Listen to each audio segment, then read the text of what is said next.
Hello.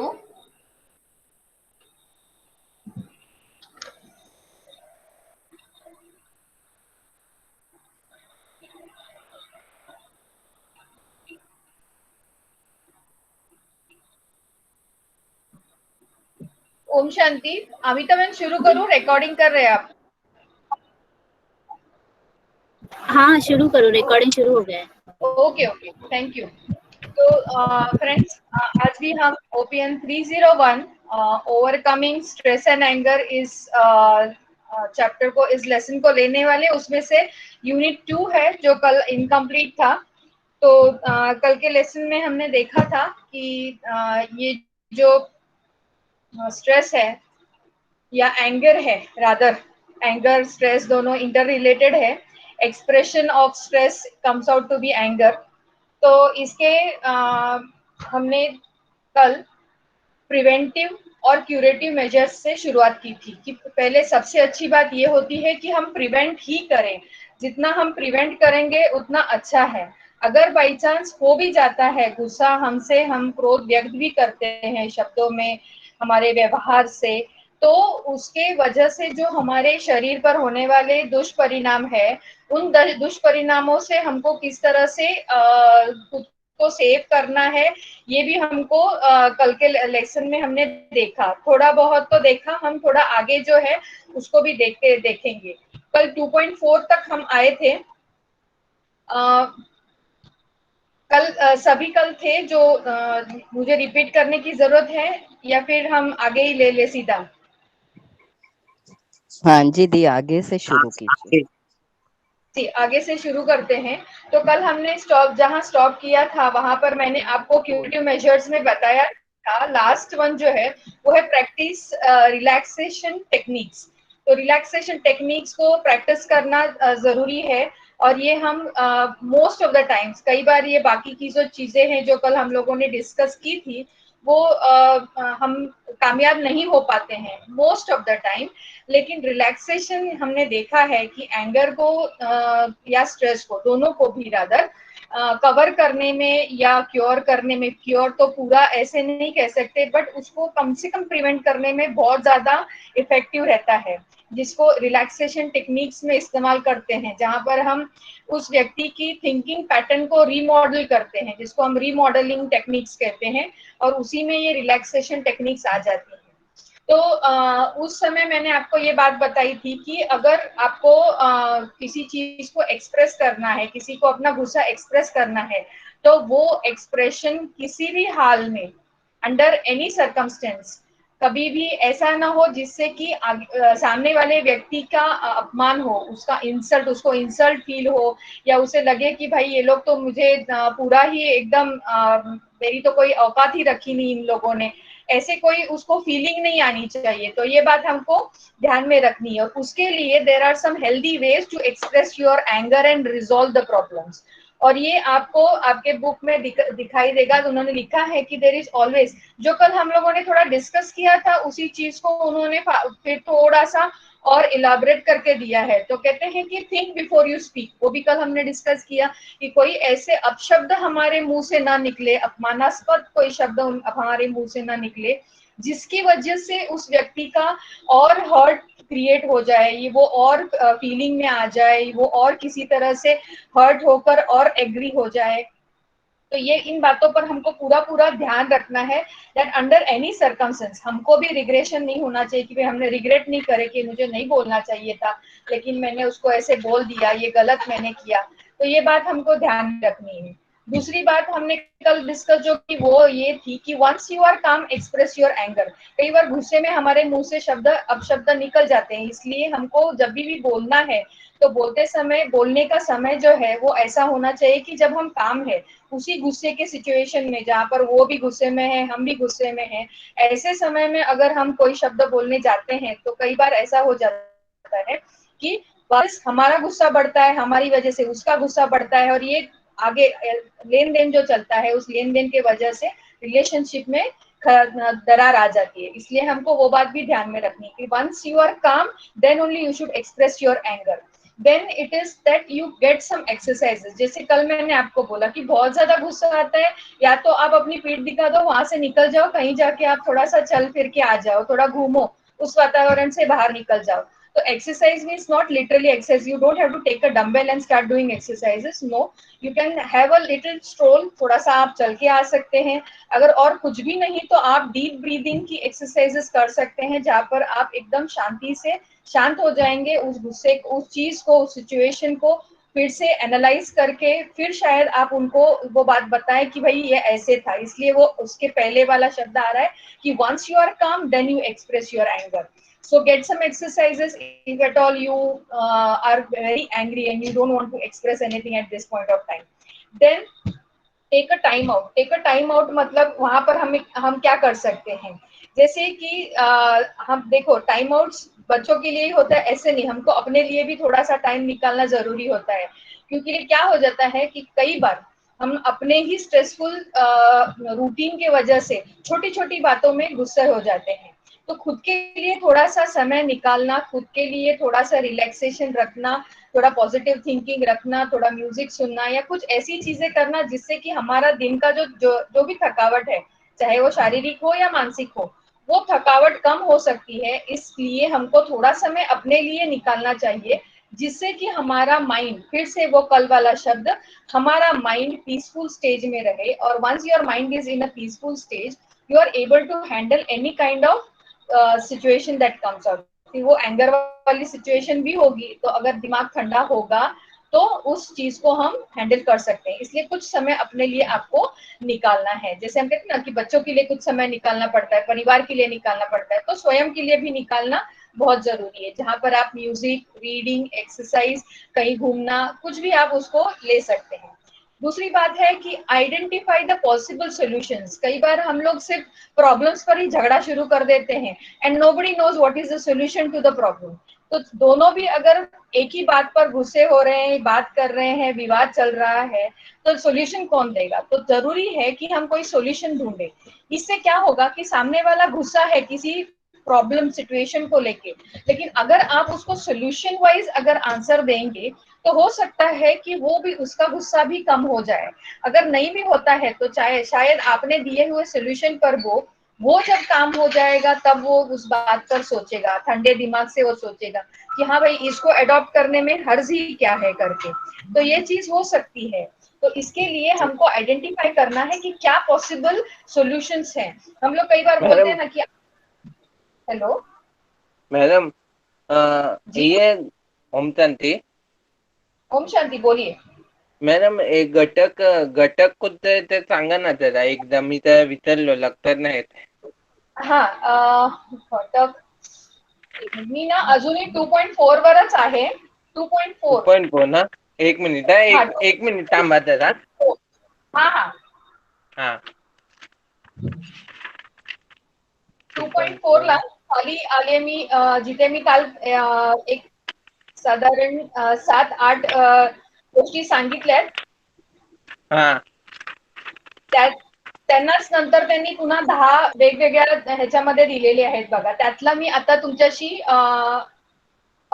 5वा point discuss करत होते। Ben 2.6 समय ना, क्षमा करणं ते चालू आहे काय? सॉरी, 2.6 2.6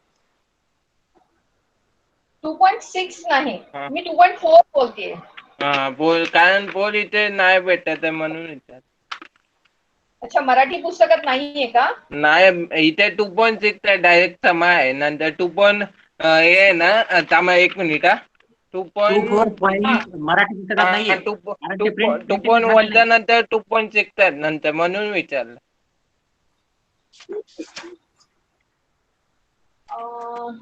ओके, मराठी पुस्तक आहे कोणाकडे? हा, कारण माझ्याकडे हा थर्ड ईयर कोई मराठी भाई बहन पुस्तकात नाहीये ते. जिनके पास मराठी किताब है? आहे मॅडम मराठी पुस्तक.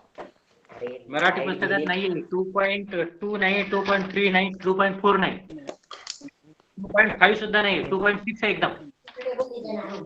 कुठे 2.6 आहे डायरेक्टली. अच्छा, और हिंदी में है दीदी सारे. स्पेलिंग सांगा ना, कधी कधी नंबर्स देत नाही ना. हा, अमिता बहन मदत करतील. इथे ठेव. ते हेडिंग हिंदी में सांगा है. फक्त, त्यांना नंबर दिले नसतील. हेडिंग आता मी क्युरेटिव्ह मेजर्स वरच आहे. 2.4 क्युरेटिव्ह हा. मेजर्स हा, फॉर एंगर. ठीक है.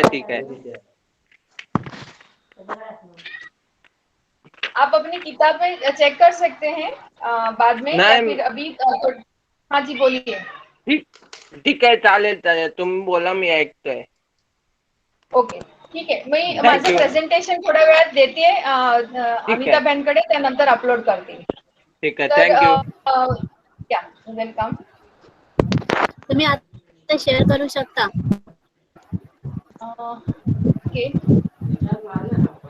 तुम्ही शेअर करा डायरेक्टली. हा.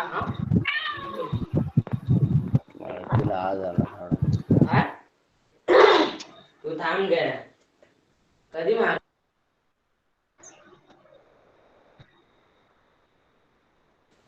पप्पा असं नका करू. शांती. सांग विचार. अरे हात दाखवतात ते त्यांच्या मॅडम जा. ओम शांती. मला हात दाखवतात, त्यांच्या मॅडमला नाही.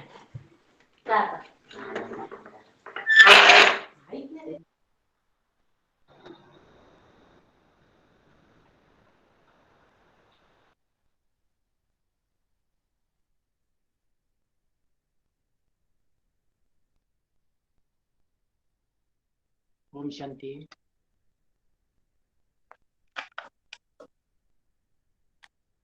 होते का स्क्रीन शेअर?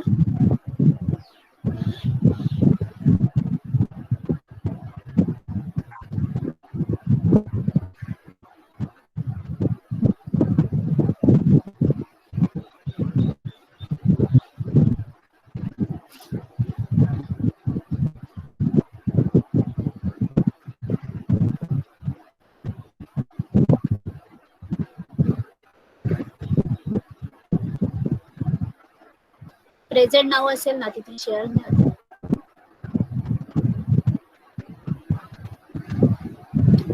तुमचं अनम्यूट करा, ते म्यूट झालं.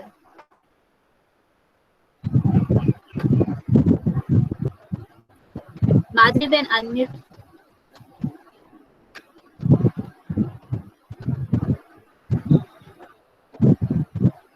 ओके, मी प्रेझेंट नाव टाकलं तर आहे अमिता बहन. लेट्स सी, आता जर नाही झालं तर पुन्हा टाइम नको वेस्ट व्हायला, मी कंटिन्यू करते.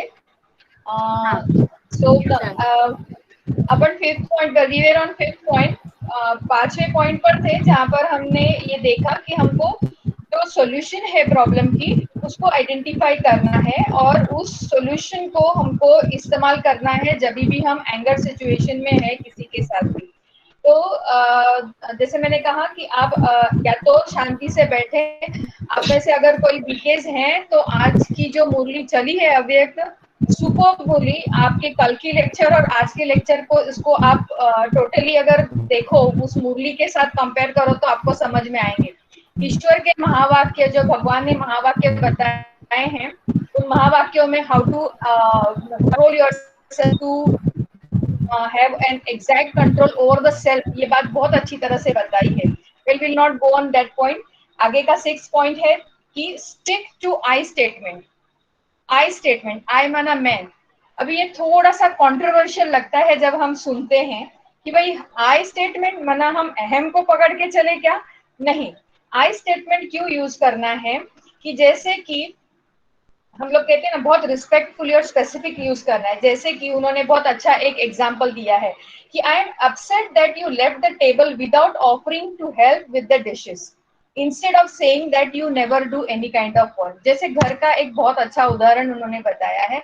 वो कह रहे हैं कि आप उसको इस तरह से बोल सकते हैं कि आई एम अपसेट, मुझे ठीक नहीं लगा कि आप वहां से उठ के चले आए, थोड़ा हेल्प कर देते तो अच्छा होता था.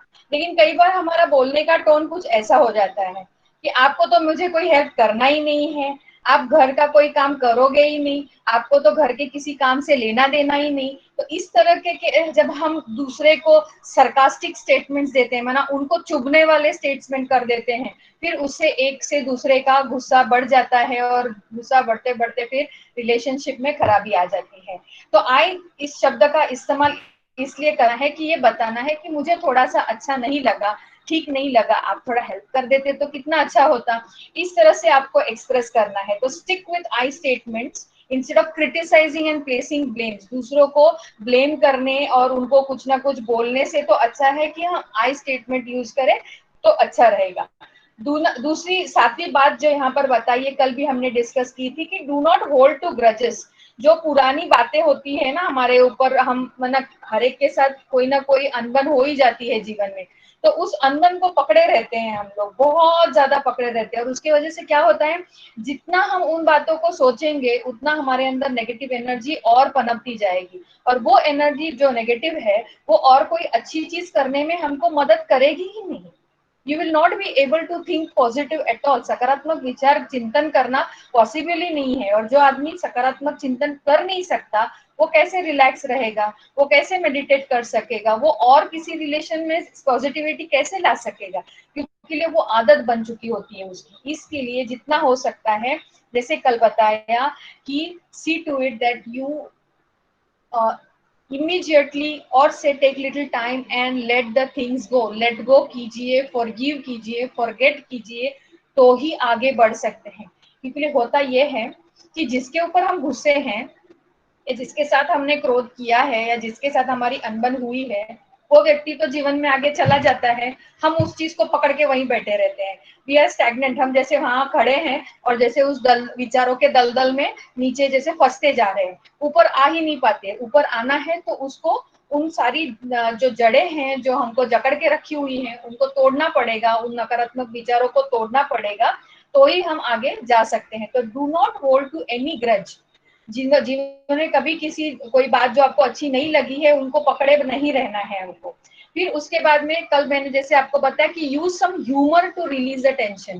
थोड़ा हंसी मजाक किया करो, हंसी मजाक से अपनी बातों को सामने रखा करो। फिर इतना भी ना करो कि सामने वाले को बहुत ज्यादा ह्यूमिलिएटिंग लगे। तो ह्यूमर इस्तेमाल करना अच्छा है, परंतु कोई भी चीज प्रमाण में इस्तेमाल होनी चाहिए। दूसरी बात, ninth thing that you have to do is to practice relaxation skills that we will look after in some time.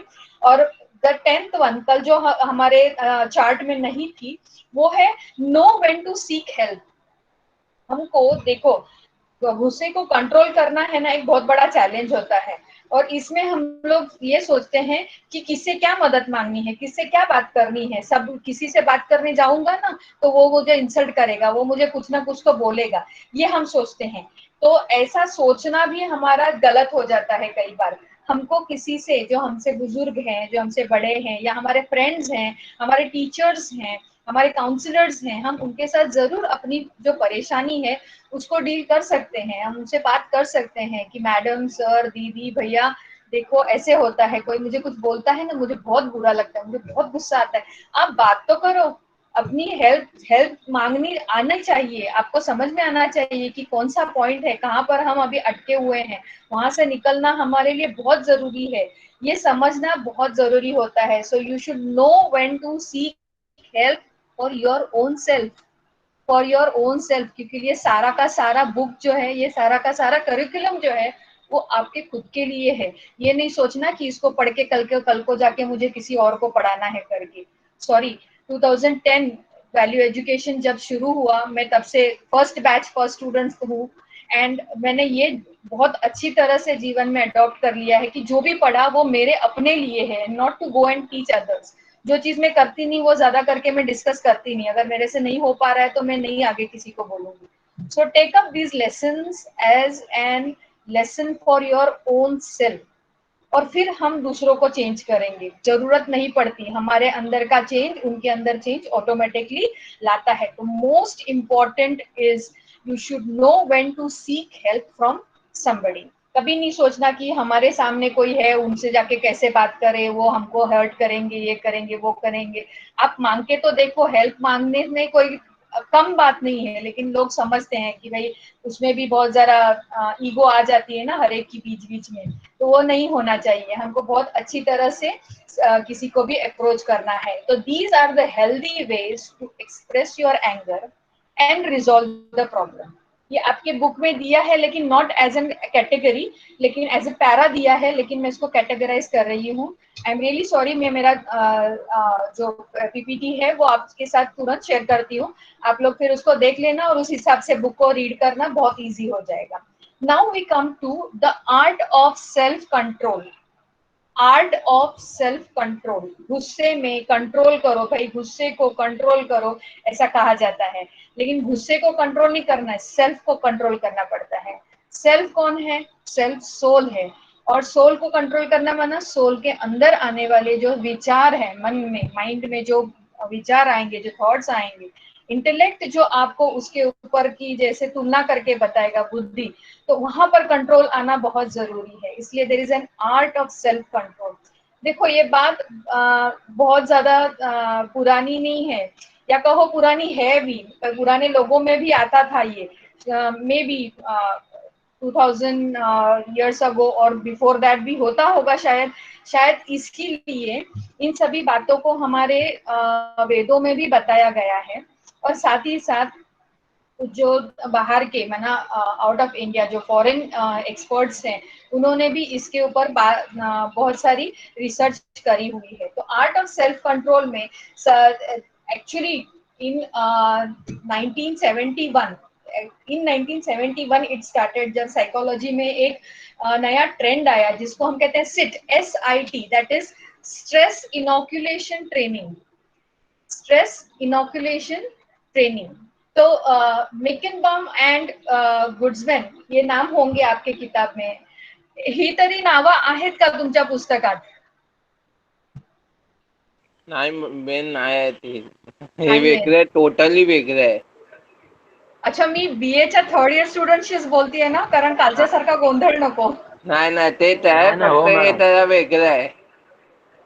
अच्छा, नाही तुम्ही अँगरच बोलतायत, पण ना काय सांगू, कालचं मी वाचलं ना, तेच बेननी काल शिकवत होते ना मोहिते म्हणून तुम्ही, तर तेच आहे. पण जरा तर काल वेगळं होतं आणि आता जरा वेगळं आहे. बाकी बुक तर सेम आहे, फक्त थोडंसं वेगळं, इंग्लिश मराठी आता. काय नाही, तुम्ही शिकवा, मी मॅनेज करतो. Thank you. Okay fine, thank you.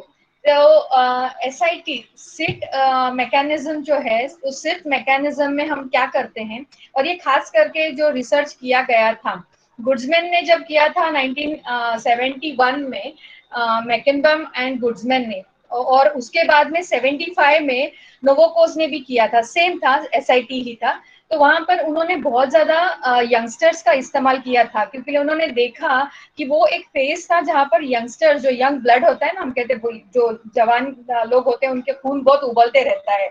ये एक स्टेटमेंट है जनरल।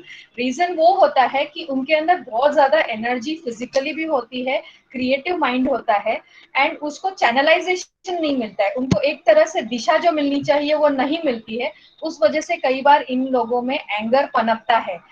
70s का दशक आप देखें तो उस समय भारत देश हमारा इतना समृद्ध नहीं था, वहां पर बहुत ज्यादा गरीबी थी, और उस वजह से जवानों में भी हमने देखा था कि बहुत ज्यादा गुस्से का या क्रोध की मात्रा ज्यादा थी। भारत ही क्यों, बाहर के देश भी इस फेज में थोड़ा ऊपर आने में, all where like developing countries, तो डेवलप नहीं थे लेकिन डेवलपिंग थे, अभी उस स्टेज में थे। तो इस समय में जब उन्होंने देखा कि ये जो युवा है वो अलग दिशा में जा रहे हैं और इनका गुस्सा जो है आउट ऑफ कंट्रोल हो रहा है, तब इस बात को लाया गया, जहां पर वो क्या करते हैं कि एंगर के जो कंपोनेंट्स होते हैं, माना गुस्से के जो कारण होते हैं, उनको वो रेगुलेट करना शुरू कर देते हैं, माना उसको एक दिशा देना शुरू कर देते हैं। तो उसको उन्होंने एक बहुत अच्छा शब्द इस्तेमाल किया, वो जैसे हम आज भी सुनते हैं उसको, कोई गुस्सा होता है तो हम कहते हैं ना भाई चिल करो, थोड़ा चिल हो जाओ, थोड़ा ठंडे हो जाओ। तो वो चिल आउट ऐसे एक वो शब्द का उस समय इस्तेमाल किया गया।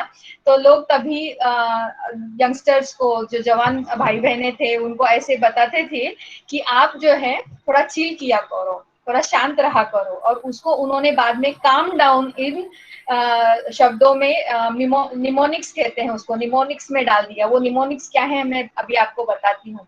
तो लीडर्स भी उस समय जब पॉलिटिकल लीडर्स हुआ करते थे ना, वो भी युवा वर्ग को ऐसे बताते थे कि थोड़ा दिमाग अपना शांत रखो, थोड़ा चिल करो। तो चिल आउट शब्द है जो, या चिल शब्द है, ये वहां से चला आया कि थोड़ा दिमाग ठंडा रखो, प्रॉब्लम सॉल्विंग स्किल्स को अपने अंदर अभी आप जनरेट करना शुरू कर दो। रीजन क्या थी कि आप लोग सिर्फ प्रॉब्लम्स को लेके झगड़ा कर रहे हैं, प्रॉब्लम्स को लेके गुस्से हो रहे हैं, लेकिन इसका सोल्यूशन भी ढूंढो।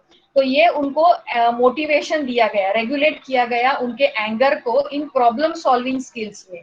तो काम डाउन या चिल इस शब्द का इस्तेमाल किया। अभी काम डाउन जो है वो ऐसे आता है CALMDOWN। अभी मराठी में क्या सिचुएशन है मुझे नहीं पता। पता नहीं अभी आपके बुक में कैसे दिया है, शायद उसी शब्दों में दिया है या नहीं दिया है। दिया है? नहीं हाँ मैडम। जी दी है। इंग्लिश किताब में तो है, पक्का है। हिंदी में भी इंग्लिश में लिखा है दीदी। में भी है। हाँ जी हाँ जी।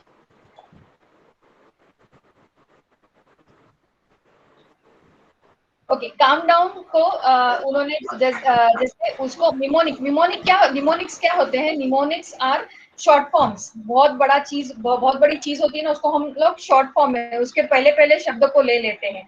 तो ये निमोनिक्स जो है वो क्रिएट किया गया, काम डाउन शब्द बनाया गया। काम डाउन में सबसे पहला क्या आता है कि क्यूज फॉर एंगर प्रोवोकेशन। आपको जो गुस्सा आता है उसके कारण क्या है, उनको पहला ढूंढो। दूसरा, alter views of anger provocation. जैसे कल की बात ही है, जो कल हमने डिस्कस की वही बातें आ रही है, लेकिन उसको अलग अलग तरीके से उन्होंने रखा है। अल्टर माना उसको थोड़ा अलग दृष्टिकोण दे दो। अपनी जो देखने की तरीका है, उस चीज को देखने का जो आपका व्यू है, उस व्यू को थोड़ा सा ऑल्टर कर दो, थोड़ा सा अलग कर दो। एल में फिर CA हो गया। एल में उन्होंने डाला है कि let adolescent use self instructions to help with anger control. यहाँ पर युवाओं को उन्होंने बोला है कि आप खुद को इंस्ट्रक्शंस दो, जिससे कि आपके एंगर को आप कंट्रोल कर सको। क्योंकि ये बहुत सारी चीजें बाद में आई हैं, उस समय इन लोगों के पास साइकोलॉजिकल एक्सप्लेनेशंस या कोई थेरेपीज नहीं थी जहां पर एंगर को कंट्रोल कर सकते थे। तो उन्होंने कहा कि आप खुद ही सोचो कि आप अपने आप को कैसे मदद कर सकते हो। तो कोई कहा कि भाई हम पानी पी सकते हैं, कोई कहा कि हम काउंटिंग कर सकते हैं, कोई कहा कि भाई हम वहां से निकल जाते हैं क्या। तो किसी किसी ने, हर एक ने अपने अपने इंस्ट्रक्शंस अडॉप्ट कर लिए, जिससे कि उनका एंगर कंट्रोल में आ सकता था।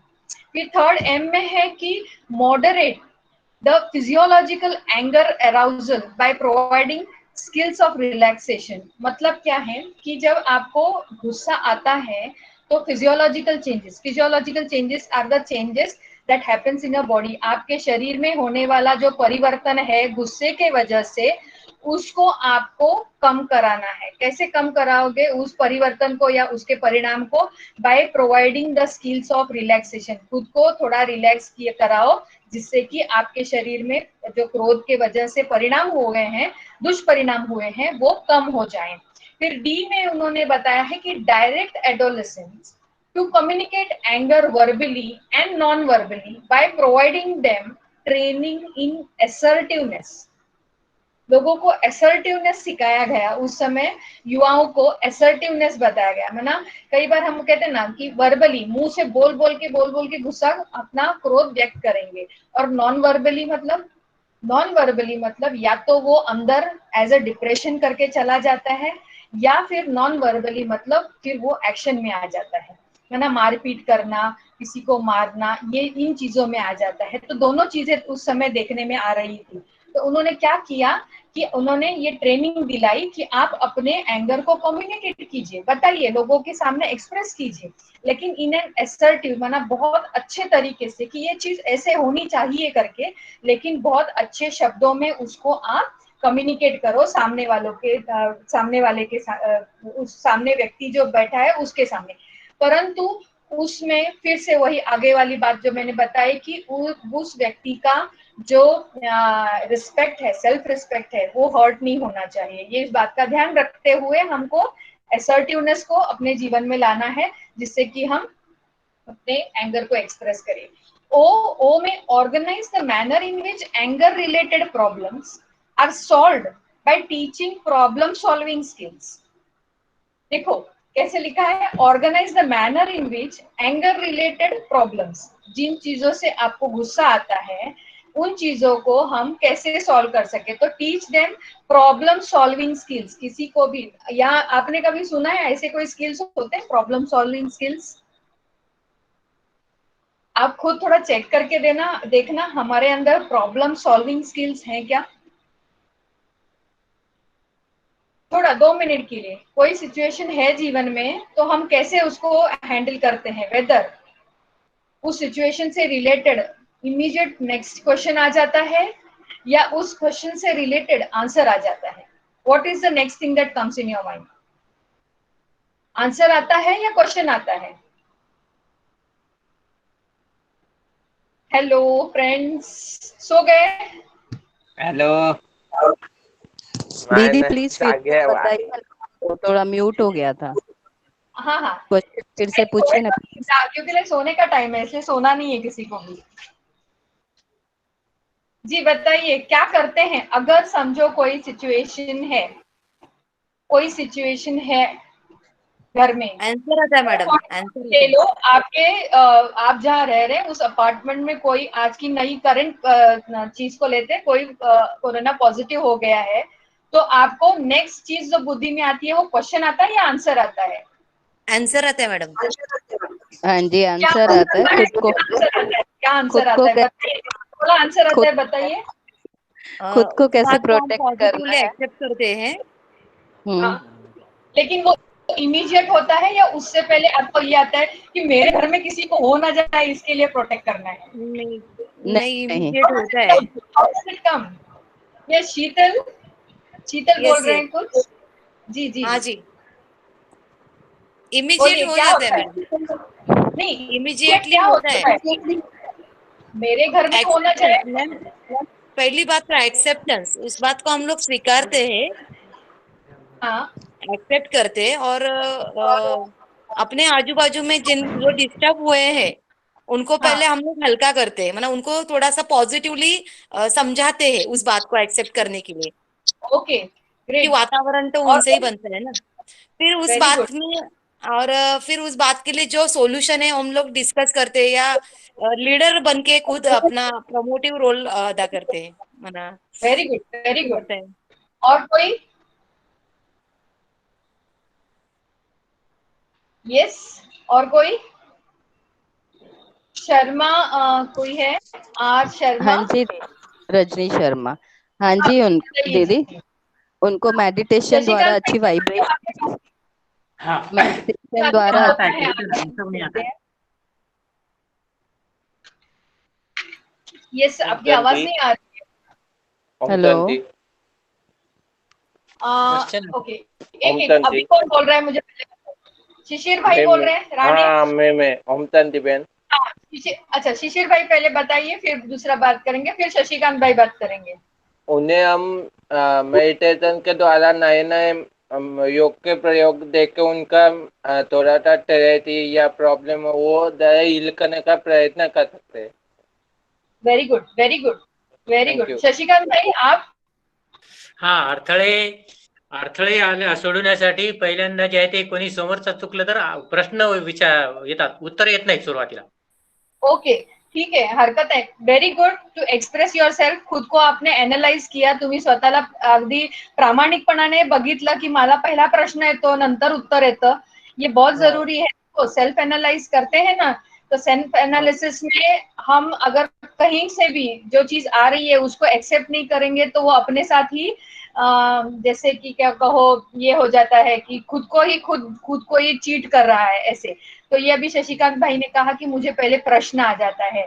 तो आर शर्मा जी आप कुछ बोल रही थी? रजनी जी? हाँ जी दी, हाँ जी, ओम शांति दी। आप कुछ बोल रही थी? हाँ जी, हाँ जी, वो सुन के पहले एक बार तो दिमाग में आता ही है भाई ये क्या जी हो गया, उसके बाद में हम लोग थोड़ा शांत होते हैं, फिर उसके बारे हाँ में सोचते हैं। फिर हम लोग राइट मेडिटेशन जब करते हैं उनके लिए अच्छी वाइब्रेशन भेजते हैं, प्लस जो पूरी सोसाइटी है उनके लिए हाँ अच्छी मेडिटेशन हम लोग वाइब्रेशन भेजते हैं ताकि सब लोग सुरक्षित रहें। Very good very good. तो देखो मुझे ये बताना है फ्रेंड्स कि ये कोई गलत बात नहीं है कि आपको पहले क्वेश्चन आया और आंसर फिर बाद में आया, या आंसर आया ही नहीं। एक्चुअली ऐसे होता नहीं है, कभी आंसर आता है। प्रॉब्लम सॉल्विंग स्किल सभी के पास है। जैसे मैंने कल भी कहा, कोई आपके पास जो प्रॉब्लम लेके आता है ना, वो सॉल्यूशन भी उसके पास होता है। ये हम लोग देखते हैं। We counsellors normally what we do, हम लोग ऐसे बैठते हैं शांति से, हाँ चलो आप अभी अपना अपना बोलना शुरू कर दो। वो बोलता है बोलता है बोलता है, एक स्टेज आता है, उसके बाद में हम पूछते हैं हाँ तो आपको क्या लगता है इसमें क्या करना चाहिए, तो वो खुद ही आंसर बोल देता है, अच्छा ऐसा करना चाहिए, ठीक है कल से ऐसा कर लो करके, खत्म। That's all that we do. But लेकिन उसको वो सही तरीका बताना भी एक स्किल होता है। तो परमात्मा ने, भगवान ने हम सभी को सॉल्विंग स्किल्स ज्यादा दी हैं। किसी भी चीज, कोई भी प्रॉब्लम है ना, उसको सॉल्व करने की स्किल्स बहुत ज्यादा दी है।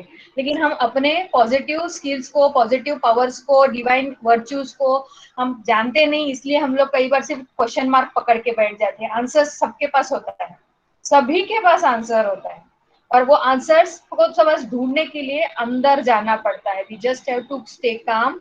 शांत रह के आत्मिक स्थिति में स्थित रहने से हमको उन चीजों का आंसर बड़ी ही सहज रीति से मिल जाता है। तो organise the manner in which anger related problems are solved by teaching. यहाँ पे टीचिंग बोला है, लेकिन इट इज नॉट नेसेसरी। लेकिन वो समय ऐसा था कि टीच करना पड़ रहा था लोगों को, क्योंकि ज्यादा बॉडी कॉन्शियस थे, power that the soul has. तो टीचिंग प्रॉब्लम सॉल्विंग स्किल्स, ये आ रहा है हमारे ओ में। फिर डब्ल्यू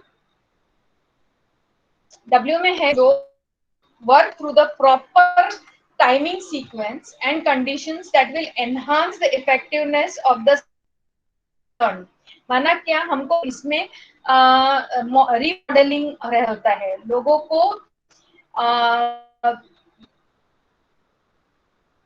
उसका सीक्वेंस, कंडीशंस को और कैसे उसको इफेक्टिवली बताना चाहिए, चीजों को लोगों को सिखाना है। Remodelling of your thinking, remodelling of your behaviour problems जो होते हैं, उनको रीमॉडल कर, रोल प्ले कराते हैं उनसे बार बार। कभी जब ये ऐसे सेशंस होते हैं ना, साइकोलॉजिकल सेशंस होते हैं, तो इन सेशंस में we give them an situation. हम एक सिचुएशन देते हैं जहां पर गुस्सा हुआ है, और अब हम उनको बोलते हैं एज अ थर्ड पार्टी, आप बताओ कि अभी इसको किस इफेक्टिव वे से आप बताओगे।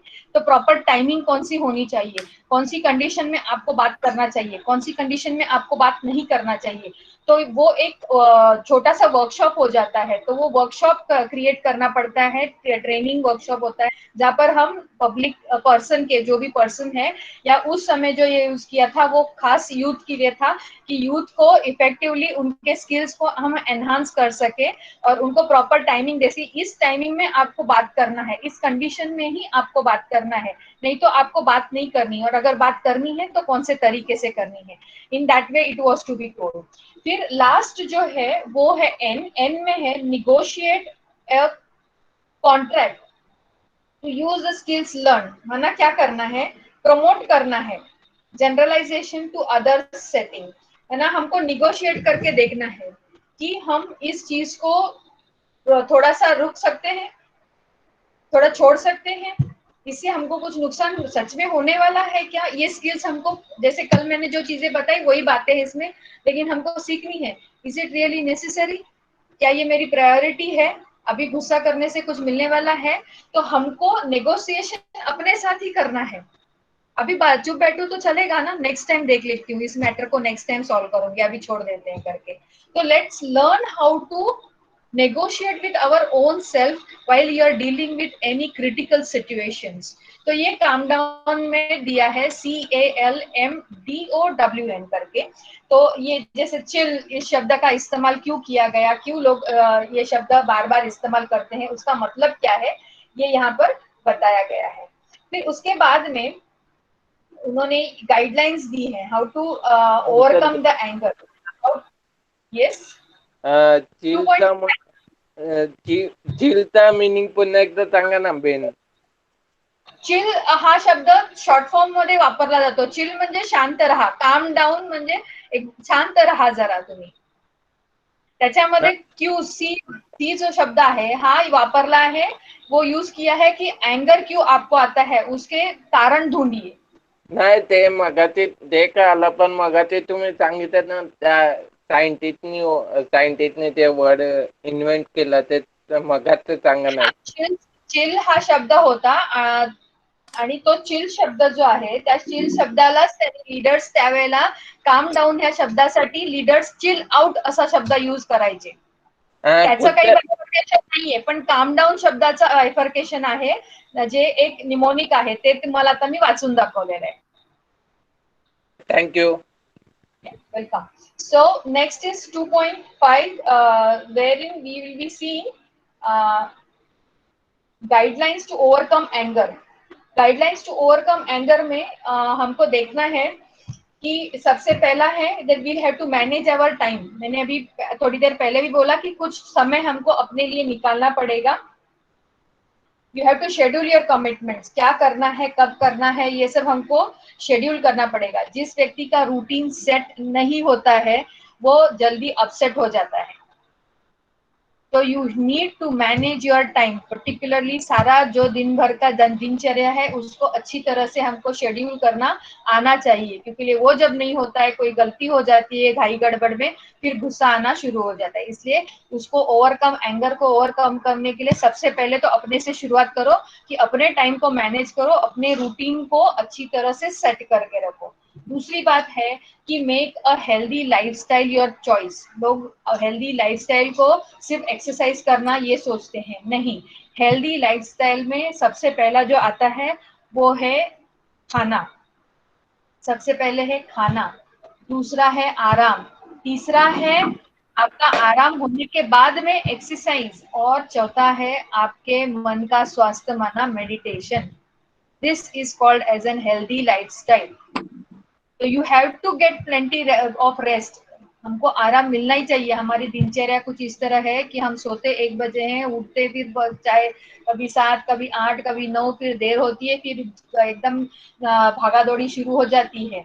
हमारे खाने में फिर सुबह का नाश्ता भागदौड़ है तो छूट जाता है, दोपहर को खाने बैठते हैं तो आलस आ जाता है, फिर उसमें भी हम कोशिश करते हैं कुछ चटपटा खाएं, यहाँ वहाँ का खाएं, फ्रूट्स वेजिटेबल्स. ये तो हमारे जैसे यही हो गया, वेजिटेबल खाना है, घास फूस खाना है, बाप रे नहीं खाएंगे, नहीं चाहिए करके. इस तरह का हमारा जो एटीट्यूड हुआ है वो भी हमारे लिए एंगर का एक कारण बनता है. उसका रीजन क्या हो सकता है बताइए, क्या हो सकता है? खाना पीना हमारे जीवन में जो है वो एंगर का कारण बना हुआ है. What is the reason? उसका सिंपल रीजन तामसिक भोजन से हाँ, दिमाग भोजन में तामसिक हो तो ही बराबर, और सात्विक भोजन से दिमाग एकदम शांत रहता है. सात्विक भोजन से हम जो हाँ, आपण जे खातो ते प्रभूच्या आठवणीत खायचं, आणि तामसिक पोषण न खाता आपण एकदम रात्विक पोषण घरात बनवून खायचं, आणि बाबांच्या यादनी योग में ते खायचं. मग ते आणि सगळं क्रोध भी सगळं निघून जातं. Very good. देखो आंसर आपका आ रहा है, मैं थोड़ा सा उसको आपको मेडिकली बताती हूँ. एंगर एंड फूड का क्या डायरेक्ट रिलेशन है? एंगर एंड फूड का रिलेशन ये है कि अगर खाना आपने वो खाया जो आपका पेट हजम नहीं कर पा रहा है, जो डाइजेस्ट नहीं कर पा रहा है, उसका अगर प्रॉपर मेटाबॉलिज्म नहीं हुआ तो वो फूड आपके पेट के अंदर स्टैग्नेंट हो जाता है, मतलब वैसे ही रह जाता है, वो बाहर निकलता नहीं. वो आपको एनर्जी नहीं प्रोवाइड करेगा जिससे कि आप चुस्त और फुर्तीले हो जाएं. दूसरी बात, पेट जब बहुत हैवी होता है, ना साफ होता है, तो या तो वो खट्टे डकार यहाँ से जैसे बार बार आएंगे या आपको पेट में जलन जैसे महसूस होगी. जलन पेट में रहती है वो, लेकिन वो धीरे धीरे दिमाग में आ जाती है.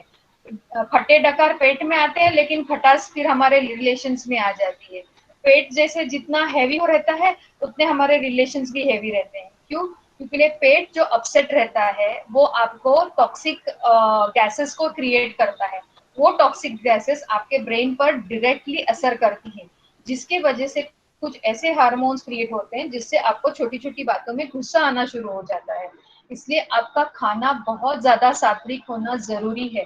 मैं मानती हूँ आज की दुनिया में ये खाना मिलता नहीं है, परंतु आप पक्का उसको अच्छे पॉजिटिव वाइब्रेशन से उसके अंदर की टॉक्सिसिटी को निकाल सकते हैं। तो कोशिश कीजिए जितना हो सके उतना नेचुरल फूड आप खाएं। हफ्ते में एक दिन तो अनकुक्ड फूड खाएं। एक दिन किचन बंद, एक दिन पूरा किचन बंद आप खाना खाएंगे, सिर्फ वेजिटेबल्स। आप फ्रूट जूसेस खाइए, वेजिटेबल्स खाइए। खाना बना जिसको अग्नि नहीं मिली हुई है, बिना अग्नि के जो खाना बने वो खाना एक दिन के लिए खाना है, जिससे कि घर वालों को भी आराम मिलता है और हमारे पेट को भी आराम मिलता है। वैसे तो बहुत सारे ऐसे हैं जो तो निर्जला रखते हैं, लेकिन वो पॉसिबल नहीं होता है। And I would not recommend that also, क्योंकि ये बहुत ज्यादा हेक्टिक लाइफस्टाइल है हमारी। सो खाना, सोना, व्यायाम, एक्सरसाइज करना और सोचना, माना संकल्प, माना मन की शांति, ये बहुत जरूरी है। तीसरा guideline to overcome anger is get support from friends and family. जो अब I am very sad to say that कि पिछले कुछ 5-7 सालों के दरमियान फ्रेंड्स फैमिली हमसे छूट गए हैं, और उसका रीजन है हमारे मोबाइल फोन्स। क्योंकि ये मोबाइल्स ही हमारे अभी फ्रेंड्स हो गए। हमारे परिवारजन हमारे आसपास होने के बावजूद भी हम उनसे बात करना टालते हैं। हमारे फ्रेंड्स होने के बावजूद हम उनके साथ बाहर जाकर खेलना, मिलना या फिर एंजॉय करना टालते हैं, और उसका रीजन है बस मोबाइल फोन्स। और अभी 2 साल से तो प्रकृति ने ही बंद करके रखा है हम सबको कि बस अभी घर में ही बैठ जाओ। तो learn to get support from your friends. भले घर में बैठे हैं लेकिन हम बात तो जरूर कर सकते हैं। So talk to your friends and family, उससे भी एंगर को मैनेज करना बहुत आसान हो जाता है। और ये बहुत बढ़िया तरीका है, मैंने इसको इस्तेमाल करके देखा है और ये बहुत अच्छा काम करता है। Next is change the way you think. Learn how to stop thoughts that cause stress. जिन विचारों से हमारे अंदर तनाव बढ़ेगा, जिन विचारों से हमको बहुत ज्यादा गुस्सा आ जाएगा, उन विचारों की जो श्रेणी है या बात करने का जो सोचने का जो तरीका है, उस तरीके को चेंज करना हमको बहुत जरूरी है। और ये समझ में आए तब चेंज करेंगे। For that you need to understand कि ये मेरे से हुआ है, तो चेक एंड चेंज। चेक कीजिए क्या ये तरीका सही है। अगर ये तरीका सही है तो मुझे दुख नहीं होना चाहिए था। इसका अगर दुख हो रहा है मतलब तरीका गलत है। तो गलत तरीके को किसी भी रूप में हमको अपनाना नहीं है। फिर तो ही उन चीजों को हम स्ट्रेस से या एंगर से दूर रह सकते हैं। फिर उन्होंने बताया है कि you should learn better ways to solve problems and communicate. जो अभी मैंने आपको बोला कि हमको कुछ अच्छे तरीके सोचने चाहिए जिससे कि हम प्रॉब्लम्स को सॉल्व कर सकें। फिर उसके बाद में आता है कि you need to talk to an expert. माना अभी एक्सपर्ट कौन है? अभी हर कोई काउंसलर के पास नहीं जा सकता, क्योंकि ये काउंसलर्स की फीस बहुत ज्यादा होती है and everybody can not afford counsellors fees. तो एक्सपर्ट कौन है? एक्सपर्ट आपके घर में ही है, आपके फादर या मदर, आपके ग्रैंड पेरेंट्स हैं तो, या अगर आप अच्छा मेडिटेट कर सकते हैं तो learn to talk to your supreme power, जिसको ही हम मेडिटेशन कहते हैं। Meditation is nothing but just an union of the soul with the supreme soul. तो अगर आप उनसे बात कर सके तो आपको आंसर मिल जाएगा। कैसे मिलेगा? आपके पास अपने आप पॉजिटिव आंसर्स आपके ही दिमाग में आना शुरू हो जाते हैं, because you are connected to a positive source of energy, and that positive source of energy starts giving you positive answers, and that is the exact answer for you to control or manage your stress and anger. So talk to an expert. Then you have to get regular exercises, जो अभी मैंने आपके साथ बात किया था। Important thing जो मैंने कल भी बोला था, write, keep an journal or write letters or write cards or write emails। तो भी लेटर्स, कार्ड, ईमेल्स भेजें भाई, वो फिर मेरे गलतियों को मेरी ये वीकनेस को पकड़ के रखेगा, मुझे कभी अब्यूज कर सकता है कोई व्यक्ति है, तो क्या करूं? लिखा हुआ कोई पढ़ सकता है तो क्या करूं? Simple, write a letter in the night बिंदास addressing to the god father, जिसको हम कहते हैं लेटर टू गॉड। तो अब एक पत्र लिखो दिन भर में, कुछ भी हुआ है, कहीं आप हर्ट हुए हैं, आपको किसी ने अप्रिशिएट किया है, आपको किसी ने इंसल्ट किया है, आपको किसी ने बहुत ज्यादा प्यार किया है, आपको किसी ने नेग्लेक्ट किया, जो हुआ है दिन भर में सब पत्र में लिखकर भगवान के सामने रात भर रख दो, सुबह उठ के उसको फाड़ दो। क्यों? क्योंकि इससे आपके इमोशंस जो अंदर है वो बाहर आते हैं। That is called as venting of emotions. Emotions को बाहर निकालते हैं। जब इमोशंस बाहर आते हैं तो दिल बहुत हल्का हो जाता है, आत्मा पॉजिटिव सोचने में सक्षम हो जाती है। तो राइटिंग लेटर्स और writing your emotions is very very nice thing that you can do. Express your feeling, don't keep your emotions bottled up, एक के ऊपर एक, एक के ऊपर एक। बहुत सहनशीलता की भी देवी बनना जरूरी नहीं है, आपको एक्सप्रेस करना आना चाहिए, लेकिन एक्सप्रेस करने के तरीके अच्छे हों। फिर है do something that you enjoy. अगर आपको बहुत छोटी छोटी बातों से गुस्सा आता है, आप उन चीजों को कुछ अगर अवॉइड करना चाहते हैं, तो अपने मन बुद्धि को कुछ ऐसी चीजों में डालो जहां पर आपको सुख की अनुभूति हो। फिर जहां पर हम बोलते हैं ना कि आप अपनी हॉबीज को क्रिएट करो या कोई एक्टिविटी में खुद को एंगेज करो। और लास्ट में जो है कि रिलैक्स योर बॉडी माइंड, और उसके लिए क्या करना है? उसके लिए आपको म्यूजिक सुनना है। तो ये हैं हमारे पास कुछ तरीके जिससे हम एंगर को कंट्रोल कर सकते हैं या ओवरकम कर सकते हैं, क्रोध को ओवरकम कर सकते हैं। That was 2.5। अब आते हैं 2.6 पे। 2.6 is dealing with the relaxation techniques. आपको ये जो टेक्निक्स हैं 3, ये बहुत ही बेहतरीन टेक्निक्स हैं। मैं आप सबसे रिक्वेस्ट करूंगी कि इसको पढ़ाई की हिसाब से नहीं देखें, आप इसको आप अच्छे तरह से अपनी किताब में पढ़िए। इसका अपना एक आप क्योंकि कमेंट्रीज है, तो एक अपनी कमेंट्रीज आप इसको रेडी कर सकते हैं। बिकॉज ये सारे तरीके हमारे खुद के लिए भी जरूरी है, और आगे चल के आपको इन चीजों को लोगों के लिए इस्तेमाल करना भी इजी हो जाएगा। तो कोई चीज अगर आपको दूसरे पे इस्तेमाल करनी है ना, तो पहले वो आपको अपने ऊपर इस्तेमाल करनी होगी। आप ये रिलैक्सेशन मेथड्स को अपने लिए यूज कीजिए, तो आप दूसरों के लिए आराम से यूज कर सकते हैं। तो 3 बेहतरीन टेक्निक्स यहाँ पर बताई गई हैं। ये सारी टेक्निक्स जो हैं, दीज आर ऑल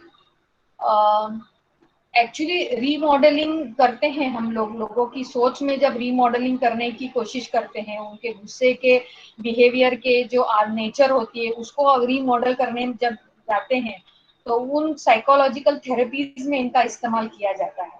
तो सबसे पहले जो है वो प्रोग्रेसिव रिलैक्सेशन मेथड है। अभी एक आपको बात बताती हूँ, ये सारी चीजें वैसे तो किताब में आपकी किताब में नाम नहीं है डॉक्टर जेकबसन का, बट हम जब शायद आप लोग भी आगे चल के काउंसलिंग के कोर्सेज करेंगे, और जरूर करना, मैं आपको रेकमेंड करूंगी इन कोर्सेज को करने के लिए। उन कोर्सेज में इन सभी महारथियों का नाम तो लिखा है, परंतु ये बात मैं आपको बता दूं कि ये सारी चीजें जो हैं ये बहुत पुरानी है, और हमारे जो ऋषि मुनि थे उन्होंने इनका उनकी बुद्धि का ये उपज है, ना कि ये सारे जो डॉक्टर्स जिनके नाम यहाँ पे आए हैं। Being a doctor I am saying that, but I am sorry, लेकिन ये सारी चीजें हमारे पूर्वज इसका इस्तेमाल करते आए हैं। तो प्रोग्रेसिव रिलैक्सेशन मेथड जो है वो प्राचीन काल से जाना गया हुआ योग निद्रा, ये योग है, उसको योग निद्रा के नाम से जाना जाता है। आप अगर YouTube पर योग निद्रा ऐसे डालो तो आपको उसको कैसे किया जाता है उसके एग्जैक्ट कमेंट्री सुनने में आ जाएंगी। अभी योग निद्रा जो है या फिर प्रोग्रेसिव रिलैक्सेशन मेथड जो है, इसको आप किताब में सिटिंग पोजीशन बोला है, but we do not recommend that. हम जब देखते हैं कि कोई हमारे पास बहुत स्ट्रेसफुल या एंगरफुल सिचुएशन में आया है, तो we really make that person go to sleep, है ना। थोड़ा सा उसको थोड़ा प्रोन पोजीशन में रखते हैं कि आप थोड़ा आराम से लेट जाइए, और फिर उसको रिलैक्स करने की कोशिश करते हैं। But the perfect way for progressive relaxation method is make the person sleep. उस व्यक्ति को आप अच्छे से नीचे सोने के लिए कहिए, जिसको शवासन कहते हैं। इस शब्द का उपयोग आपके किताब में किया गया है, लेकिन उन्होंने सिटिंग पोजीशन भी बोला है, जो अगर कहीं पॉसिबल ना हो तो आप इस्तेमाल कर सकते हैं कि चलो आप कोई मीटिंग में हो, 10-15 लोग हो, अभी उनको कहाँ सुलाए, तो उनको बिठा सकते हो, लेकिन ध्यान रहे उनके दोनों पैर एक दूसरे से अलग, क्योंकि कई लोगों को आदत होती है एक पैर पर दूसरा पैर रखना, तो वो नहीं होना चाहिए। दोनों पैर दूर होने चाहिए, हाथ उनके जो है वो एकदम लूज होने चाहिए और उनके लैप्स पर रखें, माना नीचे छोड़ने नहीं है, वो पैरों पे रख सकते हैं हाथों को। सर सीधा और रीढ़ की हड्डी जो है वो स्ट्रेट होनी चाहिए उनकी। रीढ़ की हड्डी का स्ट्रेट होना बहुत जरूरी होता है, क्योंकि एनर्जी फ्लो होती है जब आप रिलैक्स होते हैं, तो एनर्जी स्टार्ट्स फ्लोइंग। या मेडिटेशन में भी वो बहुत जरूरी होता है कि एनर्जी को फ्लो होने के लिए रीढ़ की हड्डी, आपका बैक बोन, जो आपका बैक स्ट्रक्चर है स्पाइन का, वो स्ट्रेट होना चाहिए विथ योर हेड। फिर आप उनको बोलिए कि आप थोड़े डीप 4-5 ब्रेथ्स, मतलब एकदम सांस को गहरी सांसें लेनी है, 4-5 सांसें लेनी है, आंखें बंद करके सांसें लेनी है। एक्चुअली जब आप उनको शवासन में सुलाएंगे तो उनको बोलना है दोनों पैर साइड में, हाथों को शरीर से दूर रखना है, हाथों को पेट पर नहीं रखना है सोने के पोजीशन में, हाथ थोड़े साइड में होने चाहिए और बिल्कुल लूज बॉडी को छोड़ना है, आंखें बंद। And then the person starts talking to himself, वो व्यक्ति खुद से बात करना शुरू कर देता है, और वो भी बहुत धीरे धीरे धीरे धीरे। अभी ये सारी पोजीशन, ये जो अगर आप देखना शुरू करेंगे तो उसमें शुरुआत करते हैं टिप ऑफ द टो, आपके अंगूठे से शुरुआत होती है, फिर धीरे धीरे पैर, ऊपर कमर, पीठ, पेट, गर्दन, फिर सर, मुंह के सारे जो कर्म इंद्रिय है वो। समय इतना नहीं है इसलिए मैं ज्यादा डिटेल्स में नहीं जाऊंगी, लेकिन आप इसको योग निद्रा के इसमें देख लेना, बहुत ही बेहतरीन है। लेकिन सिर्फ देखना नहीं, आप उसको अनुभव करना, एक्सपीरियंस इट इज परफेक्टली, बहुत मेस्मराइजिंग है, बहुत अच्छा लगता है, बहुत आनंद आता है, पता भी नहीं चलता है हम कब सो जाते हैं। वो बार बार इंस्ट्रक्शन देते हैं सोना नहीं, लेकिन नींद आ जाती है क्योंकि बॉडी कंप्लीटली रिलैक्स होती है। इसमें होता ये है कि आपको बॉडी को थोड़ा सा टेंस करना पड़ता है और फिर बॉडी को एकदम धीरे धीरे छोड़ देना पड़ता है, एकदम रिलीज करना है। इसका मतलब आपका पूरा ध्यान आपके शरीर के एक एक अंग पर जाएगा, एक एक अंग शरीर का जब ढीला हो जाएगा तो आप रिलैक्स करेंगे।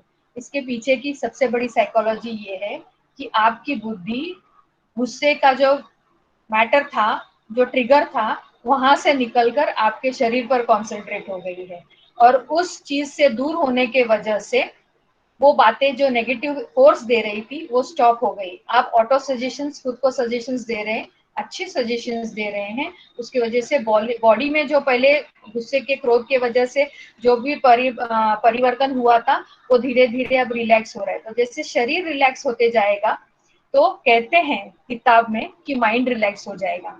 It is actually mind relax होता है और इसीलिए वो शरीर को रिलैक्स कर देता है। क्यों? क्योंकि माइंड पॉजिटिव सोचना तब शुरू करता है जब वो रिलैक्स पोस्ट में होता है। सो ये पूरा प्रोग्रेसिव रिलैक्सेशन माना नीचे से लेके धीरे धीरे धीरे धीरे धीरे करके ऊपर तक आपको आना है और बिल्कुल खुद को रिलैक्स करना है। तो ये है प्रोग्रेसिव रिलैक्सेशन टेक्निक। उसके बाद में एक अलग टेक्निक, लेकिन उसमें और एक बात मैं बताना चाहती हूँ आपको, प्रोग्रेसिव रिलैक्सेशन टेक्निक से बाहर भी आना पड़ता है, वरना वहीं अटक जाते हैं कई लोग। It is really very very necessary that you come out of it. तो अभी उसके लिए आपको खुद को इंस्ट्रक्शंस देने पड़ेंगे। क्या इंस्ट्रक्शंस देने पड़ते हैं कि आपको जैसे लास्ट में ये आपको इंस्ट्रक्शंस देने पड़ेंगे कि मैं अभी बहुत खुद को फ्रेश, बहुत मेंटली फिजिकली बहुत फ्रेश, एकदम रिफ्रेश्ड महसूस कर रही हूँ, और अभी धीरे धीरे ऑन अ काउंट ऑफ 5, माना अभी मैं पीछे 4, 5, जैसे 5, 4, 3, 2, 1 इस हिसाब से धीरे धीरे अपनी आंखों को खोलने वाली, रिलैक्स पोस्ट में आने वाली हूँ, ओरिजिनल स्टेट में आने वाली हूँ। तो उसका बहुत अच्छा उन्होंने कमेंट्री में दिया हुआ है कि I feel fine, completely relaxed and freshed, refreshed mentally and physically. फिर यस 1, ये काउंट है आपका, I am feeling relaxed and comfortable. 2, इसको जब हम करते हैं फिजिकली तो उसमें हम उनको एक चुटकी बजाकर वो ऑर्डर देते हैं, 1 फिर 2। ये चुटकी इसलिए बजती है क्योंकि लिए आप नींद की अवस्था में है, तो वो चुटकी की आवाज जो है ना वो आपको उसके फ्रीक्वेंसी जो है ना वो आपको फिर से जागरूक अवस्था में लाना शुरू करती है। तो 2 में फीलिंग फ्रेश, 3 में all the numbness is gradually vanishing out. जो अभी जैसे शरीर एकदम सुन्न पड़ा है वो अभी धीरे धीरे निकल रहा है, मैं फिर से अपने शरीर में सारे सेंसेस में आ रही हूँ, ये 4th में आता है। और फिर धीरे धीरे मैं बहुत अच्छा फील कर रही हूँ, बहुत अच्छा, और धीरे धीरे अपनी आंखों को खोलना है। और 5th चुटकी पे ये होता है कि I have open my eyes and have return to the present stage. अभी जहां मैं सोई हूँ बैठी हूँ वहां पर मैं वापस रिटर्न हो गई। तो वहां जाने के बाद वापस आना भी है, तो ये भी उसमें कराया जाता है, ये भूलना नहीं। तो इसको बहुत अच्छी तरह से आप पढ़ लेना, और कुछ डाउट्स हो तो फिर हम लोग नेक्स्ट टाइम उसको पक्का सॉल्व करेंगे। उसके बाद में आपकी किताब में ये बताया गया है कि इसको ये जो प्रोग्रेसिव रिलैक्सेशन टेक्निक है, इस प्रोग्रेसिव रिलैक्सेशन टेक्निक को कहाँ कहाँ इस्तेमाल किया जा सकता है। तो जो नए लोग होते हैं मेडिटेशन सीखते हैं ना, तो उनको तुरंत सोल एंड सुप्रीम सोल के साथ कनेक्ट होना मुश्किल हो जाता है। तो वो जो न्यू बिगनर्स होते हैं तो उनके लिए हम पहले रिलैक्सेशन टेक्निक का इस्तेमाल करते हैं। उन लोगों के लिए ये चीज इस्तेमाल करते हैं जिनको कंसंट्रेशन पावर बढ़ानी है, जो बिल्कुल कंसंट्रेट नहीं कर पाते हैं, जिनको बहुत ज्यादा एंजाइटी होती है, मतलब हर चीज पर बहुत उतावले हो जाते हैं, हाँ ऐसे वैसे कैसे बना, बस उनको देखते ही रहना चाहिए। तो उनको पहले फिजिकल बॉडी को रिलैक्स कराना ही पड़ता है, वरना वो स्टेबल नहीं हो पाते हैं। कोई फिजिकल एलिमेंट्स होते हैं किसी किसी में, कोई लोग बोलते हैं भाई कुछ है हमको नहीं जमता है, मेरे बहुत गुस्सा आता है, हाथ पैर जैसे किसी किसी के किसी बीमारी में बहुत ज्यादा हिलते रहते हैं, शिवर होते रहते हैं। तो इन एलिमेंट्स में भी हम लोग इनको थोड़ा सा प्रोग्रेसिव रिलैक्सेशन टेक्निक्स कराते हैं। दिन भर की दिनचर्या में भी अगर आप थक गए हैं ना तो इसका इस्तेमाल करके देखना। मैं आपको बताती हूँ, हाफ द वे ही आप सो जाएंगे, हाफ द वे ही, और बहुत बढ़िया रिजल्ट्स हैं इसके। हेडेक है आपको, या फिर बहुत ज्यादा आपको कार्य के वजह से स्ट्रेस हो रहा है, तो इसका इस्तेमाल कर सकते हैं। और वो लोग भी इसका इस्तेमाल करते हैं जिनको डीप मेडिटेशन स्टेज में जाना है। तो this is progressive relaxation technique. और नेक्स्ट टेक्निक जो है वो है इंस्टेंट एकदम फास्ट रिलैक्सेशन टेक्निक। अभी ये एकदम फास्ट रिलैक्सेशन टेक्निक जो है, ये टेक्निक बहुत अच्छी है और इसका इस्तेमाल हम लोग कई बार करते हैं, और इसका डायरेक्ट संबंध आपकी आंखों से है।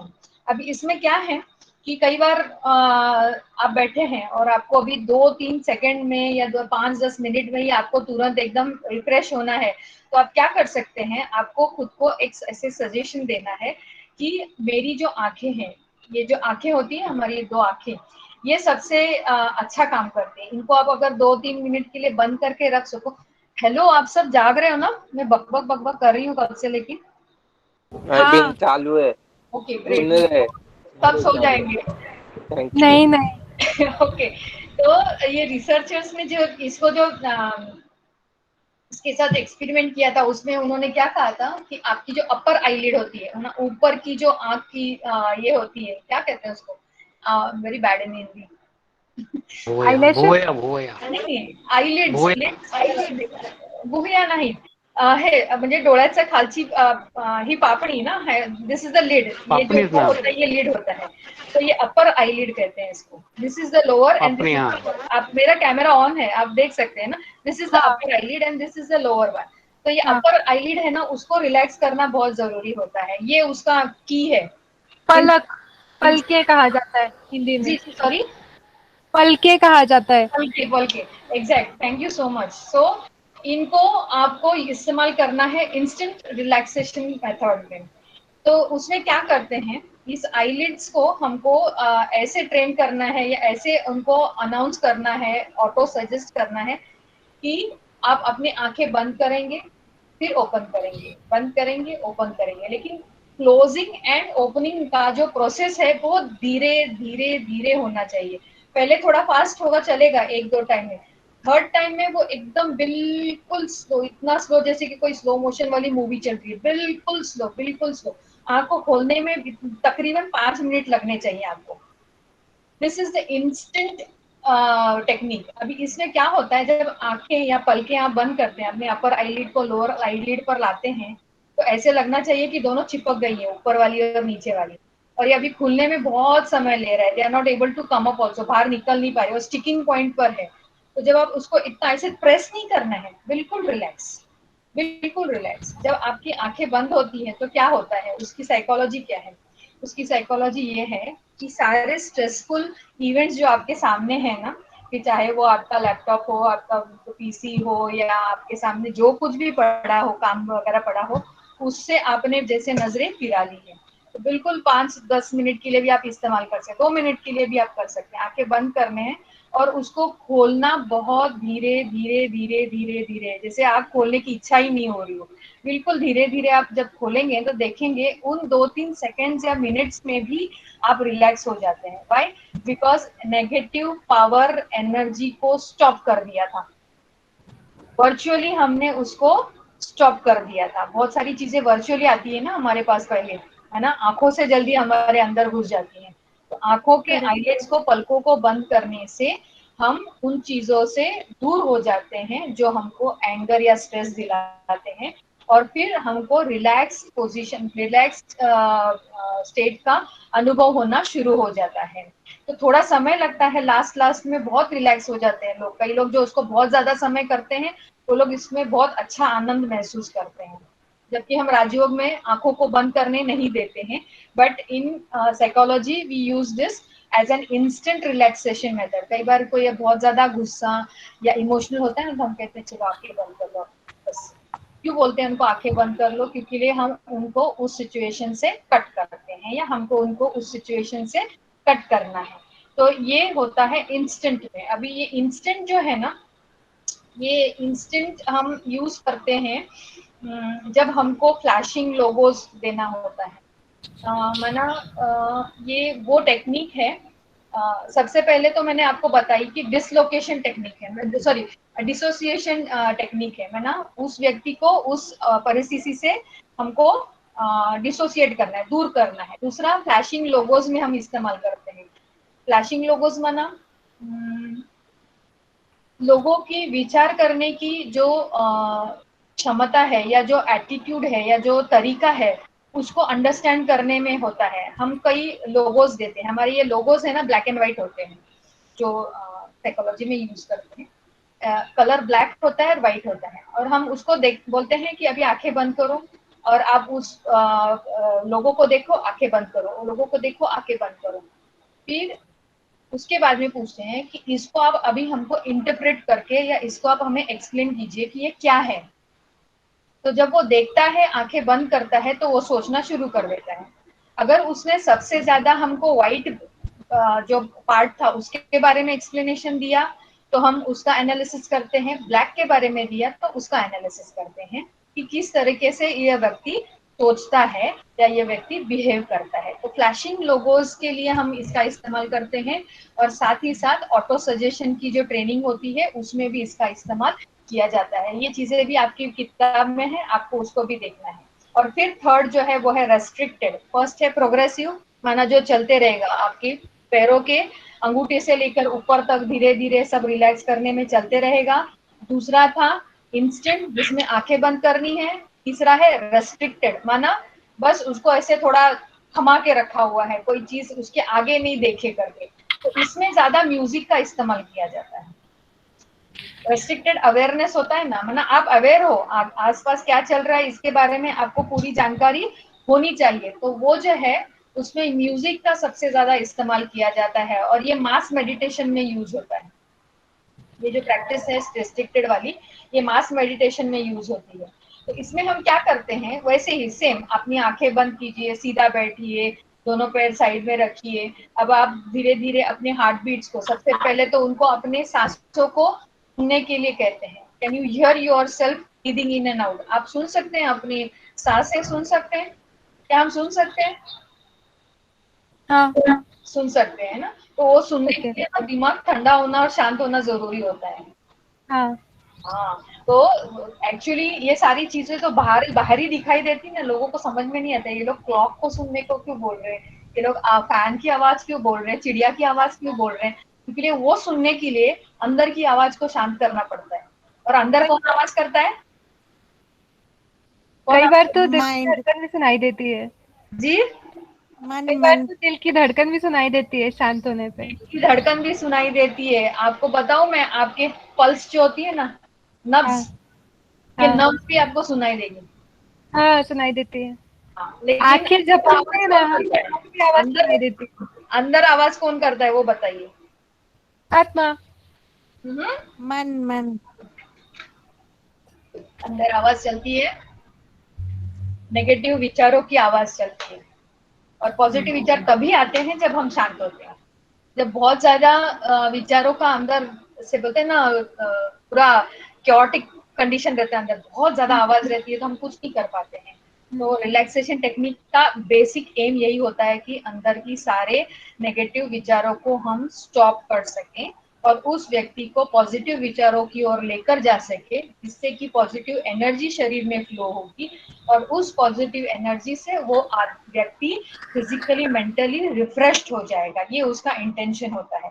तो ये जो रेस्ट्रिक्टेड अवेयरनेस मेथड है, इसमें सबसे पहले तो हम आपको आपकी ब्रीदिंग की आवाज को सुनने के लिए कहेंगे, फिर आपके हार्ट बीट्स को सुनने के लिए कहेंगे, आपको कहेंगे कि महसूस कीजिए, जो हवा आ रही है उसको महसूस कीजिए, हवा की भी आवाज आती है वो सुन सकते हैं क्या, देखिए।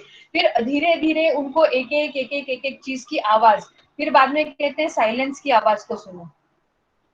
इस अवेयरनेस मेथड में हम उनको एक स्टेज पर लाते हैं जहां पर हम उनको कहते हैं कि listen to the silence, can you listen to the silence. Silence की आवाज कैसे सुनेंगे? Because it is a silence. लेकिन हमको बोलना पड़ता है listen to the silence. But उसमें सुनना क्या है साइलेंस में? अच्छा, आप बीके हैं? कौन बोल रहा हाँ है? Let me see first. हाँ आप बीके हैं, ओके। आपने कभी ट्राई किया है बीज रूप स्थिति का योग? हाँ ट्राई किया है? अगर आप देखो हाँ तो साइलेंस जो है, साइलेंस की भी अपनी एक आवाज आती है। It is a beautiful beautiful music of silence. और वो है हमारे अंदर जो खुशियों की तरंगे बजती हैं, that is the sound of silence. जब आप परमात्मा से बात करते हैं, प्यार से जब बात करते हैं, तो वो जब उसको या सिर्फ देखने से आपके अंदर जो खुशियों की, जो प्रेम की, जो स्नेह की तरंगे निर्माण होती हैं, वो उसका ऐसे फिजिकल बॉडी पर तो हम असर देख सकते हैं कि भाई रोंगटे खड़े हो जाएंगे या फिर वो आंसू आ जाएंगे, ये वो आवाज होती है। It is to be experienced, you have to experience that literally, to listen to it by asking okay, them to listen to it, to understood. experience that silence, हाँ उसको हाँ, अच्छे मतलब अनुभव की क्या वो है। अनुभूति अनुभूति को समझना या वो अनुभव होना, हाँ, उसको आप अनु साइलेंस का आवाज अनुभव करना, अनुभव करना है उसको आपको, तो ही आपको सुन सकते हैं, उसको माना समझ सकते हैं, तो आप उसमें एब्जॉर्ब हो जाते हैं, माना पूरा उसमें मर्ज हो जाते हैं। आज की मुरली में बाबा ने कहा मगन होना है, हाँ करेक्ट। मगन होना है बोला है, मगन अनुभव भी करना है, मगन की अवस्था को अनुभव भी करना है, अनुभूति के आधार पर वो मगन अवस्था है। इसलिए मैंने कहा आज की मुरली आपके इस लेसन को लेके बहुत अच्छी तरह से चल रही है, जो बीके से वो समझ सकते हैं इसको। तो ऐसे ही रिलैक्सेशन टेक्निक को बताया है, और इस रिलैक्सेशन टेक्निक को, रेस्ट्रिक्टेड वाली जो टेक्निक है ना, इसको हम लोग डिटैचमेंट स्टेज एक्सपीरियंस में करते हैं। है ना, हम जब लोगों को इस बॉडीली एक्सपीरियंस से डिटैच करना चाहते हैं, तब हम उनको ये एक्सपीरियंस कराते हैं कि बिल्कुल अभी साइलेंस में चले जाओ, यहाँ से आगे चलो, आप इस पृथ्वी से चले ऊपर चलो, आकाश में चलो, तो जैसे इस शरीर से डिटैच करना शुरू कर देते हैं। So this technique is used in and detachment stage experience जब किसी को कराना है, तो इस टेक्निक का इस्तेमाल किया जाता है। तो आगे चल के आपके लेसन में सारा इसके बारे में ही बताया गया है, मेडिटेशन के बारे में, जो आप अच्छी तरह से जानते हैं। और थोड़ा कुछ ऐसा है जो मैं 5 मिनट में कवर कर लेती हूँ, आपको बताती हूँ कि गॉड के साथ किस तरह से आपको रिलेशनशिप को रीबिल्ड और रिस्टोर करना है, इसके बारे में बताया है। बाकी तो पूरा मेडिटेशन के बारे में ही बताया हुआ है, जो पढ़ने से इजीली पता चल जाएगा, बिकॉज आप इससे पहले भी वो सारी चीजें पढ़ चुके हैं। so I'll not go into the depth because मैंने already 20 minutes extra cross कर लिए हैं. So last में जो है उन्होंने कहा है कि 7 ways to overcome any kind of resistance in your life. There are 7 ways. Or what are the 7 ways? The 7 ways that are explained here are that you should always accept. क्या accept करना है? Just a minute. Mobile मेरा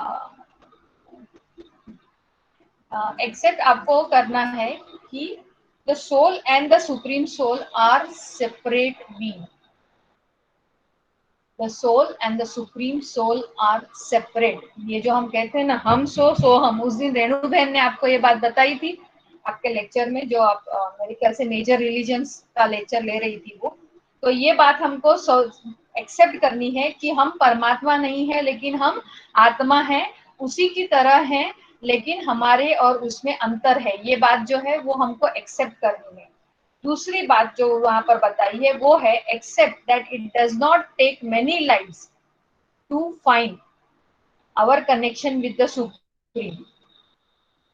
ज्यादा माना कहते हैं ना बहुत जन्म लेने पड़ेंगे, भोगों तक आपको तपस्या करनी पड़ेगी, तब जाके आप परमात्मा के साथ अपना कनेक्शन जोड़ सकते हो. नहीं, परमात्मा कनेक्शन को बस एक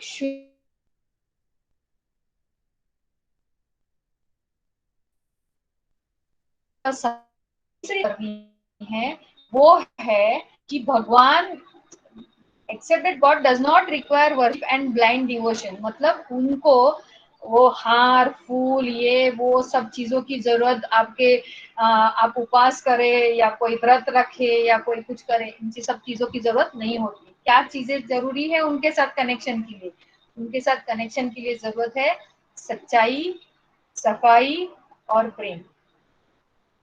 सच्चाई, सफाई और निस्वार्थ प्रेम जो वो हमको देते हैं वो हमको उनको देना है, उनके साथ रखना है, तो ही उनके साथ रिलेशनशिप हमारी रिस्टोर हो सकती है. फिर हमको और चौथी बात जो स्वीकार करनी है वो है that he is loving parent who does not inflict pain. है ना, वो जो प्यार का सागर है जो कभी किसी को दुख वो देता नहीं है. तो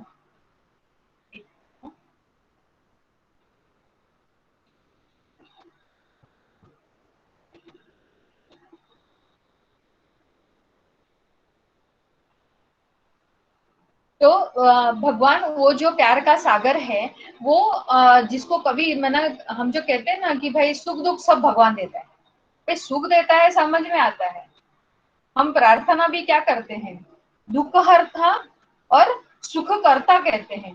फिर उसको ऐसे कैसे बोल सकते हैं कि दुख भी आप ही देते हो?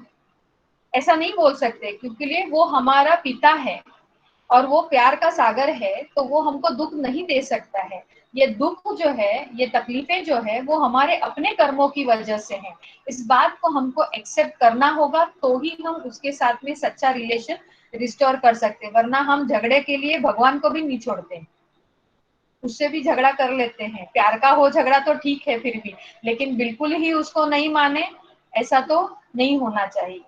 दूसरी बात जो हमको स्वीकार करनी है वो है restoration of loving link with God requires the suspension. सुनिए, suspension of our attachment to the material world of objects, ideas and people. हम जब खुद को डिटैच करेंगे, देह सहित देह के सभी संबंधों को जब हम छोड़ेंगे, तभी हम एक स्नेह संपन्न स्वच्छ और सुंदर रिलेशन परमात्मा के साथ में जोड़ सकेंगे.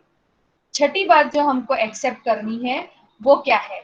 Accept that we must play our part in building our relationship with the creator and that like any other relationship it takes a little time to develop.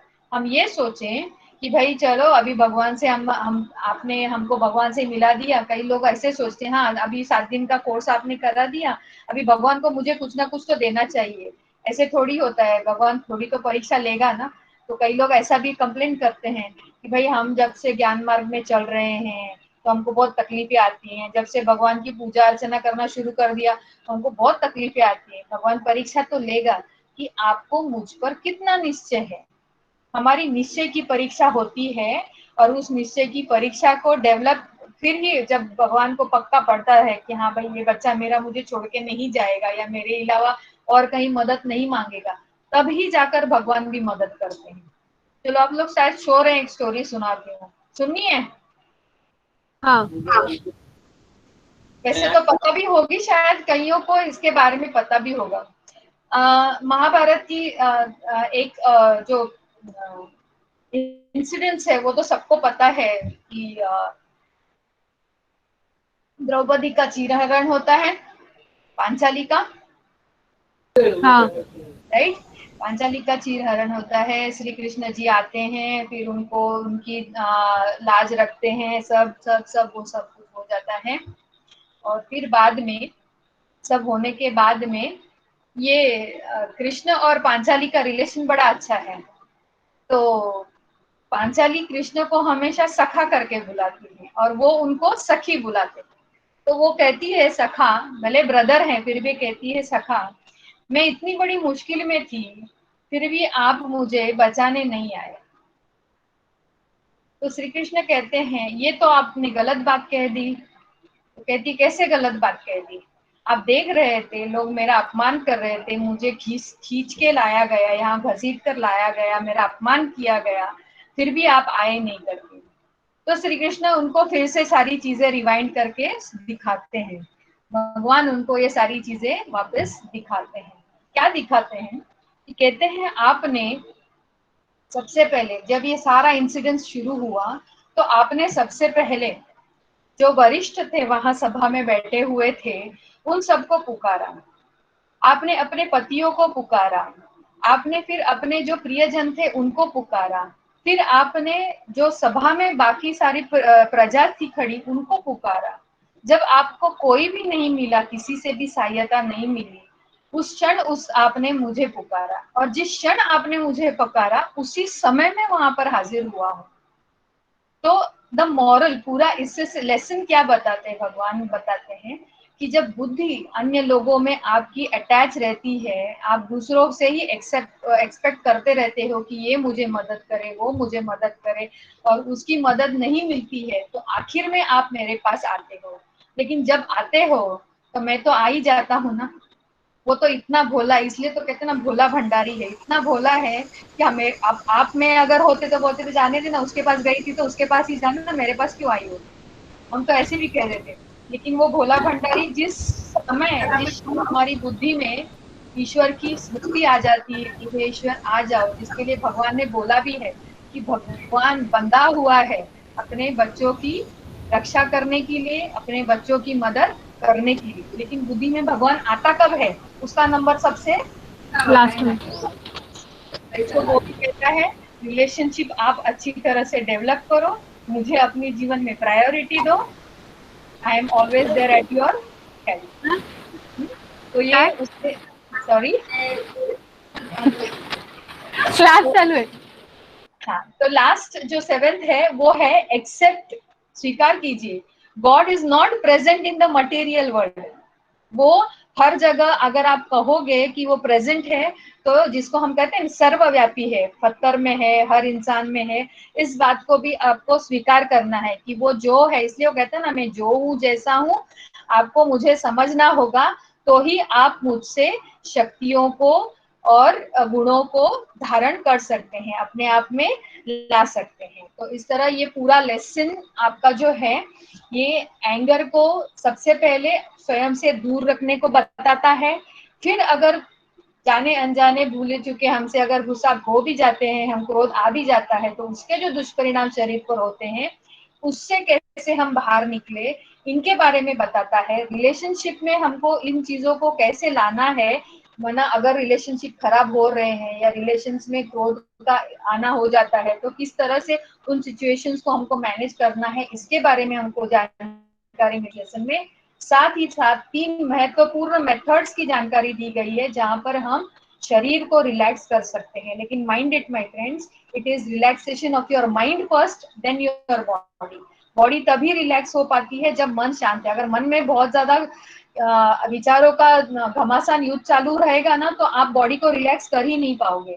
तो एक तरीका है जहां से हम उन लोगों को, जो लोग यहाँ बहुत ज्यादा क्रोधी हुए हैं, उनको डिसोसिएट कर देते हैं, वहां से अलग कर देते हैं उस दुनिया से, उन विचारों से, और उनको बहुत अच्छे अनुभवों का जैसे एक एक्सपीरियंशियल टाइम दे देते हैं।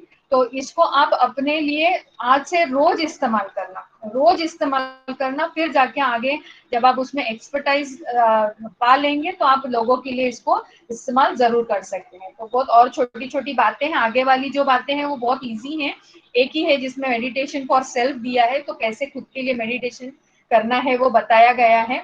तो वो मैं मेरे पीपीटी में आपको दे दूंगी, आप लेसन के साथ में कोरिलेट करना, that is very easy, nothing more to explain in that, but this is how the lesson goes. और बहुत बढ़िया लेसन है, अपने लिए भी रखिए, जीवन में उसको यूज कीजिए और दूसरों के लिए भी कीजिए। सो नेक्स्ट जो भी लेसन होगा अमिता बहन मेरे लिए रखेंगी, तब अगर होगा तो मिलेंगे, अदरवाइज आप सबके लिए बहुत बहुत बेस्ट ऑफ लक, बहुत सारी शुभकामनाएं।